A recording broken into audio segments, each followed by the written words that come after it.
বাংলাদেশের বহু জঙ্গি কলকাতায় আত্মগোপন করে আছেন, এমনই অভিযোগ করেছেন ব্যারাকপুরের প্রাক্তন সাংসদ অর্জুন সিং।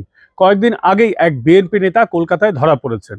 মুসলিম ওই ব্যক্তি হিন্দু নাম ভাড়িয়ে কলকাতায় বসবাস করছিলেন। অবশেষে তিনি ধরা পড়েছেন। এরপর থেকে এই চর্চা আরও জোরালো হয়েছে যে বাংলাদেশে জঙ্গিরা কি কলকাতায় আত্মগোপন করে আছে। বহু আওয়ামী লীগের নেতাকর্মী সমর্থক ভারতবর্ষে আশ্রয় নিয়েছে, এমন অভিযোগ আসছে দুই পার থেকেই। তার মধ্যেই বহু বাংলাদেশিরাও ধরা পড়ছে, প্রতিদিন প্রায় ধরা পড়ছে ভারতবর্ষের বিভিন্ন প্রান্তে। আর তাতেই এই প্রশ্ন আরও জোরালো হচ্ছে, বাংলাদেশ থেকে কি অসৎ উদ্দেশ্যে বহু মানুষ ভারতে এসে আশ্রয় নিয়েছেন? এটা ভারতের জন্য কিন্তু দুশ্চিন্তার বিষয়, ভারতের আন্তরিক সুরক্ষার জন্য দুশ্চিন্তার বিষয়। তার মধ্যেই অর্জুন সিং এর এই বিস্ফোরক মন্তব্য। এই প্রশ্ন আরও জোরালো হতে শুরু করেছে যে যারা ভারতে আশ্রয় নিচ্ছেন তাদের উদ্দেশ্যটা কি। অতীতে বাংলাদেশের বিভিন্ন আদালতে বহু অভিযুক্ত ব্যক্তি কলকাতায় আশ্রয় নিয়েছেন এবং পরবর্তীকালে ধরাও পড়েছেন।